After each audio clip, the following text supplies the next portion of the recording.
What's up everybody, Hudson here, and if your snatch technique needs some work, well, look no further, because in this video I'm going to share with you guys 5 snatch technique tips that are drastically going to help improve your confidence with the movement, as well as how successful you are with the lifts, making you move better, feel more powerful, and just crush it when it comes to any form of snatch exercise.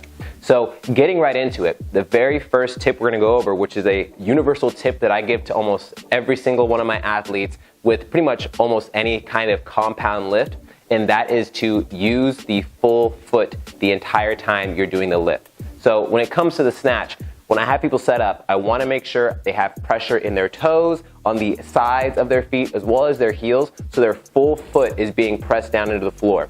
What this does, it gives you a very strong, stable base to not only be balanced and not rock all over the place when you're doing a snatch, but allow you to apply optimal force down into the ground as you're driving up. So if I ever see an athlete and they're really far forward and I can see a tiny bit of heel raising up, or if they're getting set up and they're a little too far back and their toes are starting to point up like elf shoes, then I know they're not going to be as powerful as they could be, because they're putting all of their balance on one side of their body, either the front or the back side, and it causes a lot of problems down the road. So not only for the snatch, but for the clean, for squats, for deadlifts, for a lot of other big lifts out there, I recommend pressing your toes down, supporting the arch of your foot, make sure your feet aren't doing this and just collapsing inwards. Keep them nice and stable. That'll make a huge difference on how powerful you can be when coming off the floor. Getting into the second tip, that is building tension at the start of the lift. Before that bar even moves off the ground and before that weight even leaves the floor, you want to make sure you have tension throughout your body. So what I mean by that is, as I grab my bar and I get set up, I don't want my shoulders to be loose and relaxed. I don't want my scap to be rolled forward. I don't want to have my hips lowered but not building any tension. So what I tell my athletes to do is to pull up on the bar just enough to where you can feel your body start to contract. So as I get set up, I'm going to pull a little bit on the bar. The weight is still on the floor, but I'm creating tension throughout my back, throughout my hamstrings, throughout my shins, my feet. My entire body is tense. That way it's rigid and it's ready to pick a heavy weight off the floor. If you're doing really light percentage work, that's like 50% or lighter, you might tend to forget this and it kicks you in the butt once you get back to those heavier percentages and start to work towards 80% or those 1 rep maxes. So even if the bar only has 5 pounds or 10 pounds on each side, I want you to focus on getting nice and tight. Shoulders are pulled down and back. I feel the tension in my hamstrings. I feel my body nice and tight, so that way it's ready to create tension and pull that weight off the floor. Just like a deadlift. If I get set up for a deadlift, I don't want to be bent over like this and go, and just heave it off the floor, because my spine won't be very happy with me. But if I set myself nice and tight, my shoulder blades are in place, my core is rigid, and everything is ready to go, then I'm much more likely to hit the lift successfully, as well as keep my body safe. The third tip we're going to go over is being patient in the first pull. The first pull is a part of the lift with the snatch and the clean, which is from the floor to your knees, that very first tiny portion of the movement. What I see a lot of people do is they rush the first pull, and 2 things tend to happen.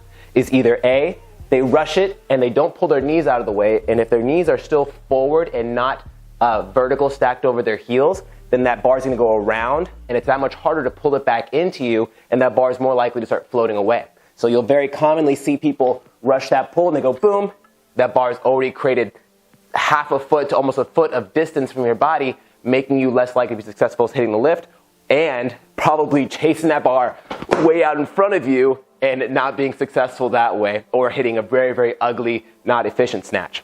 The second issue I see happen if people rush the pull is they'll rush it and then almost lock out their knees entirely.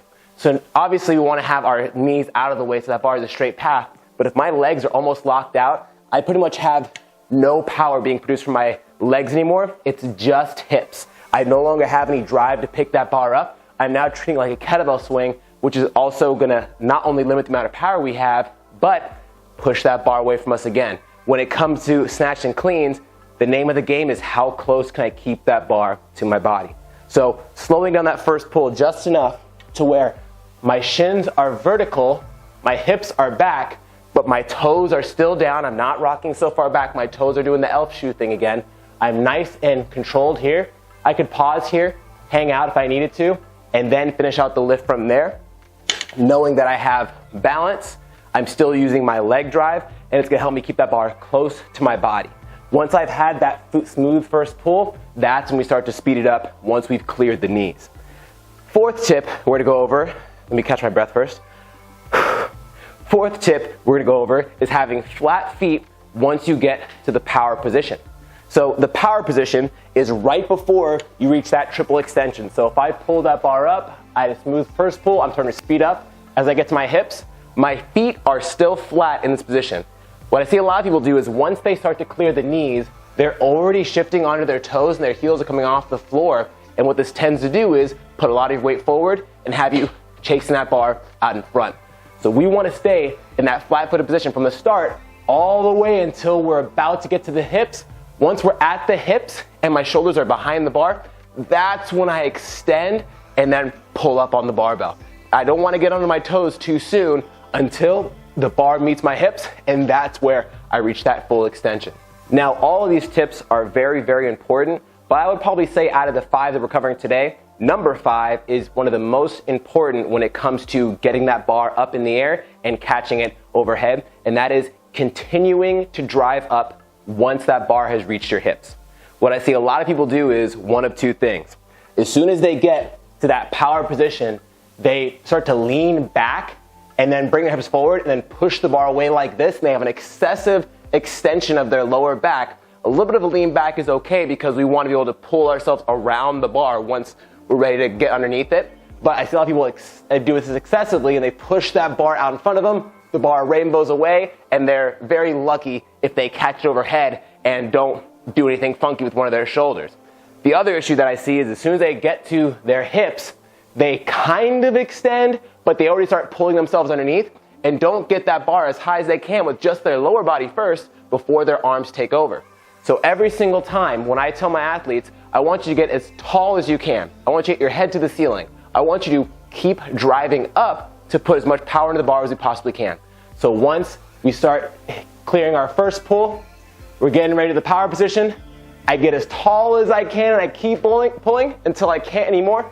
And that's when I drop underneath and then I stand nice and tall. Those are my 5 tips for your snatch technique that I promise if you implement them will make a huge difference on how you feel with the lift, how confident you are, and how efficient you are with executing the movement.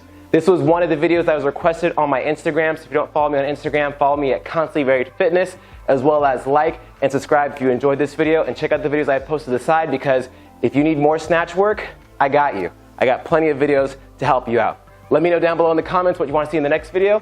Thanks for watching, guys, and we'll see you in the next one.